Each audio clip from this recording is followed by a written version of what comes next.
The wisest writers devote themselves to what a man ought to know, without asking what a child is capable of learning. They are always looking for the man in the child, without considering what he is before he becomes a man. Universal silence must be taken to imply the consent of the people. As a result of quarrels, blows, furtive and poorly chosen readings, my disposition became taciturn, wild, my head began to be spoiled, and I lived like a true werewolf. Wise men, if they try to speak their language to the common herd instead of its own, cannot possibly make themselves understood. One must choose between making a man or a citizen, for one cannot make both at the same time. Whoever is endowed with a power superior to mankind should also be above the weakness of humanity, without which that excess of strength would, in effect, only sink him below the most feeble, or what he would actually have been, had he remained their equal. Liberty is obedience to the law which one has laid down for oneself. The mind has its needs, as does the body. The needs of the latter are the foundations of society. The needs of the former make it pleasant. What good would it be to possess the whole universe if one were its only survivor? The strength of the people is effective only if it is concentrated. It evaporates and is lost when it is dispersed, just as gunpowder scattered on the ground ignites only grain by grain. The passions are the voice of the body. Watch a cat when it enters a room for the first time. It searches and smells about. It is not quiet for a moment. It trusts nothing until it has examined and made acquaintance with everything. The infant, on opening his eyes, ought to see his country, and to the hour of his death never lose sight of it. Those who think themselves the masters of others are indeed greater slaves than they. Even if philosophers were in a position to discover truth, who among them would be interested in it? Each knows well that his system is not better founded than the others, but he supports it because it is his. Cities are the abyss of the human species. What good is it looking for our happiness in the opinion of others if we can find it in ourselves? I feel an indescribable ecstasy and delirium in melting, as it were, into the system of being, in identifying myself with the whole of nature. Frequent punishments are always a sign of weakness or laziness on the part of a government. I have suffered too much in this world not to hope for another. Everything made by man may be destroyed by man. There are no ineffaceable characters except those engraved by nature, and nature makes neither princes nor rich men nor great lords. I loved too sincerely, too completely, I venture to say, to be able to be happy easily.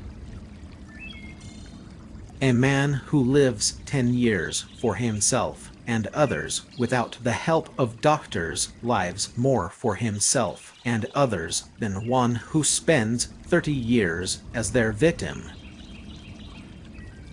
Gracefulness cannot subsist without ease. Delicacy is not debility, nor must a woman be sick in order to please. Infirmity and sickness may excite our pity, but desire and pleasure require the bloom and vigor of health. True genius is creative and makes all from nothing. We cannot teach children the danger of lying to men without feeling as men the greater danger of lying to children. Take the course opposite to custom, and you will almost always do well. Respetad alla infantia y no oestes preser en juzgar ni para el bien ni para el mal. Dejad. It has always pleased me to read while eating if I have no companion. It gives me the society I lack. I devour alternately a page and a mouthful. It is as though my book were dining with me. To endure is the first thing that a child ought to learn, and that which he will have the most need to know. He certainly deserved the name better than those who had assumed it. It was requisite for men to be thought what they really were not. To be and to appear became two very different things, and from this distinction sprang pomp and knavery, and all the vices which form their train. I am not made like any of those I have seen. I venture to believe that I am not made like any of those who are in existence. If I am not better, at least I am different. I think it impossible that the great monarchies of Europe can last much longer. If there wasn't a God, we would have to invent one to keep people sane. Then, turning toward me, he said to me, my child, in almost everything the beginnings are rough, however yours will not be very much so. Be prudent and seek to please everyone here. At present this is your sole business. For the rest, have courage. We want to take care of you. The sociable man, always outside himself, is capable of living only in the opinions of others and, so to speak, derives the sentiment of his own existence solely from their judgment. Free people, remember this maxim: we may acquire liberty, but it is never recovered if it is once lost. A man says what he knows, a woman says what will please.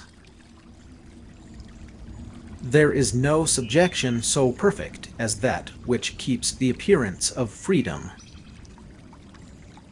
The wise man observes the public disorder he cannot prevent. He observes it, and reveals by his sad countenance the grief it causes him. But as for individual disorders, he opposes them or averts his eyes, lest his presence be taken for approval.